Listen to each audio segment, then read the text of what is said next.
Em fevereiro de 2025, um homem de 32 anos só conseguiu sair de casa porque ateou fogo no próprio quarto. Ele estava ali trancado há quase 20 anos, faminto, sem escola, sem médico e sem contato com o mundo. O que torna isso perturbador não é só o crime, é o fato de que ele viveu invisível dentro de uma casa comum. Então, a pergunta é: como alguém desaparece por 2 décadas dentro da própria casa sem que ninguém perceba? Na noite de 27 de fevereiro de 2025, em Waterbury, Connecticut, uma casa aparentemente comum pegou fogo no segundo andar. Do lado de fora estava Kimberly Sullivan, de 57 anos, dona da residência. Ela falava de seus gatos, do seu cachorro e só depois mencionou que havia outra pessoa lá dentro. Quando os bombeiros entraram, encontraram um homem de 32 anos em condições extremas de abandono. Ele pesava pouco mais de 30 quilos. Os médicos identificaram o risco imediato de síndrome de realimentação, uma condição potencialmente fatal em casos extremos de desnutrição, em que a reintrodução abrupta de alimentos pode levar à falência de órgãos. Seu peso era incompatível com a estrutura de um adulto e indicava anos de privação severa. Ainda durante o atendimento de emergência, profissionais relataram que ficou claro que aquele não era apenas um caso de incêndio doméstico. O estado físico do homem indicava confinamento prolongado e abandono sistemático, incompatíveis com qualquer situação recente ou pontual. Em poucas horas, aquilo que permaneceu escondido por décadas tornou-se público. Bombeiros, polícia, imprensa, todos dentro da mesma casa que sempre esteve ali. A ironia é cruel. Só uma emergência revelou o que ninguém conseguiu enxergar por 20 anos. Na porta do quarto onde ele estava havia múltiplas fechaduras instaladas pelo lado de fora, feitas para impedir que ele saísse.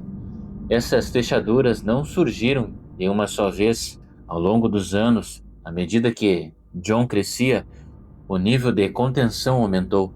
Trancas diferentes foram sendo adicionadas progressivamente, reforçando o confinamento conforme sua força física e idade avançavam. O isolamento não foi improvisado, foi ajustado e intensificado com o tempo. O espaço não funcionava como um quarto comum, mas como um local de confinamento. As condições eram insalubres, com higiene precária, ventilação inadequada e acesso mínimo à luz natural. John improvisava necessidades fisiológicas dentro do próprio cômodo e passava longos períodos completamente isolado, sem contato humano regular. A comida era, em muitos períodos, deslizada por baixo da porta. Havia uma televisão antiga no quarto que parou de funcionar com o tempo, e ele só passava horas olhando para a parede. O homem resgatado, que chamaremos de John para proteger sua identidade.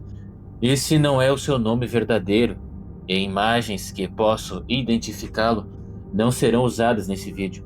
John nasceu filho de Craig Sullivan e Tracy Valorant.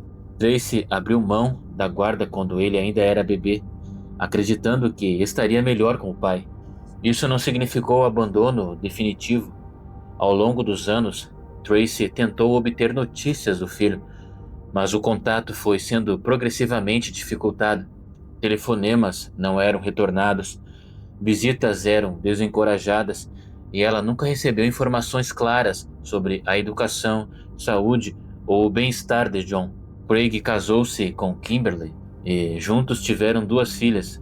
Essas 2 meninas cresceram normalmente, frequentaram escola, tiveram amigos e uma vida social, mas John não. Desde muito cedo, ele já se lembrava de ficar trancado no quarto. Quando ainda frequentou a escola, chegava faminto e desesperado por comida. Professores relataram que ele revirava lixo e, em um caso extremo, foi visto bebendo água de um mictório. O Departamento de Crianças e Famílias foi acionado diversas vezes. Houve visitas à casa, Essas intervenções, porém, foram majoritariamente superficiais. Em algumas ocasiões, as visitas eram previamente avisadas, permitindo que a família controlasse o que seria visto. Nem sempre John foi apresentado diretamente aos assistentes sociais, e explicações dadas por Craig foram aceitas sem verificação aprofundada. Não houve acompanhamento contínuo, apenas ações pontuais e burocráticas. Craig e Kimberly afirmaram que tudo estava sob controle e nada mudou depois disso. John foi retirado da escola sob a justificativa de homeschooling, que seria educar os seus filhos em casa. A partir daí, ele desapareceu do radar do sistema. Vizinhos não sabiam que ele existia. Muitos acreditavam que Craig e Kimberly tinham apenas duas filhas. Do lado de fora, houve tentativas concretas de localizá-lo. Uma meia-irmã, do lado materno, tentou obter informações sobre seu paradeiro. Um tio paterno desconfiava do isolamento e buscou contato direto. Em determinado momento, chegou-se a cogitar a contratação de um detetive particular.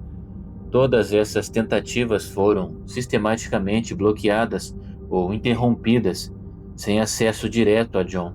Dos 12 anos aos 32, John passou praticamente toda a vida trancado no quarto. Segundo seu relato, John permanecia trancado cerca de 23 horas por dia. Havia uma liberação diária de aproximadamente 1 hora, geralmente pela manhã, destinada a tarefas domésticas previamente determinadas. Esse tempo todo fora do quarto era rigidamente controlado, sem liberdade de circulação ou interação social. Não se tratava de isolamento ocasional, mas de uma rotina disciplinar cronometrada, mantida de forma consistente ao longo dos anos. Recebia pouca comida e pouca água, não tinha banheiro adequado, banho regular, atendimento médico ou contato com o mundo exterior. Segundo seu relato, Craig, seu pai, era a figura central desse controle. Craig não era um pai ausente no sentido prático. Ele era o centro da decisão da casa. Mantinha uma postura hostil a instituições como escola, serviços sociais e médicos, tratando qualquer questionamento externo como ameaça à sua autoridade. Estabelecia as regras do cotidiano, definia quem podia ter acesso a John e reforçava a narrativa de que o filho era problemático ou difícil, usando isso para justificar o isolamento como disciplina ou proteção. Ele se opunha à escola e a médicos e orientava John a mentir caso assistentes sociais aparecessem. Craig morreu em janeiro de 2024, após um longo período doente. Depois disso, John ficou apenas sob o domínio de Kimberly e diz que o tratamento piorou. Nesse período, John afirma ter sido explicitamente ameaçado. Segundo ele, Kimberly disse que se contasse a alguém sobre o que acontecia naquela casa, seria internado ou preso e que ninguém acreditaria em sua palavra. Em fevereiro de 2025, ele decidiu que precisava escapar. O incêndio não foi um impulso, foi um cálculo desesperado. John acreditava que apenas uma emergência real, impossível de ser ignorada, faria com que bombeiros, polícia e vizinhos entrassem naquela casa. Ele usou álcool em gel e fogo perto da porta do quarto para criar um incêndio grande o suficiente para forçar sua libertação. Quando as chamas cresceram, ele bateu na porta até que Kimberly a abrisse. Após abrir a porta, Kimberly o conduziu ao banheiro da casa. Segundo o relato de John, houve uma tentativa de limpá-lo antes da chegada dos bombeiros. Pouco depois, ele perdeu as forças e entrou em colapso físico, sendo encontrado pelos socorristas em estado crítico. Após o resgate, a investigação revelou o que ele viveu por quase 2 décadas. Em março de 2025, Kimberly foi presa e acusada de sequestro, agressão e crueldade contra a pessoa. Foi libertada mediante fiança e hoje responde ao processo com tornozeleira eletrônica. Ela responde por múltiplas acusações e o caso ainda está em fase pré-processual. A investigação segue em andamento e não está descartada a possibilidade de novas acusações conforme mais detalhes venham à tona.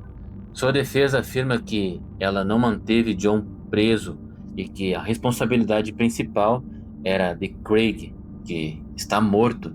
Até o momento, não há data definida para o julgamento. John afirmou publicamente que ateou fogo ao quarto como uma decisão consciente de sobrevivência. Disse que apenas uma emergência real, impossível de ser ignorada, forçaria a entrada de autoridades naquela casa. Após o resgate, escolheu um novo nome como marco simbólico de autonomia e passou a se definir como sobrevivente de abuso doméstico prolongado. John vive agora sob proteção e com identidade alterada. Ele declarou que falar sobre o que sofreu faz parte de recuperar sua vida, mas pediu respeito à sua privacidade.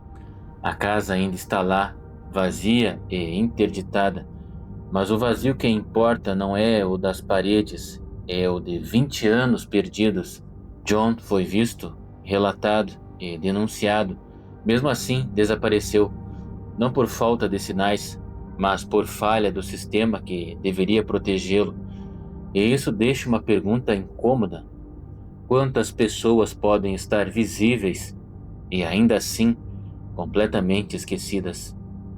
Esse foi o caso de hoje, um caso que começa com um incêndio, mas que na verdade começou muitos anos antes, quando ele ainda era uma criança. É difícil compreender como alguém é capaz de manter esse tipo de tratamento por anos dentro de casa, sem que nada seja feito. Eu quero saber a sua opinião, como algo assim consegue acontecer sem que ninguém intervenha, sem que ninguém perceba. Deixa nos comentários o que você pensa sobre esse caso. Obrigado por ficar comigo até o fim e até o próximo caso.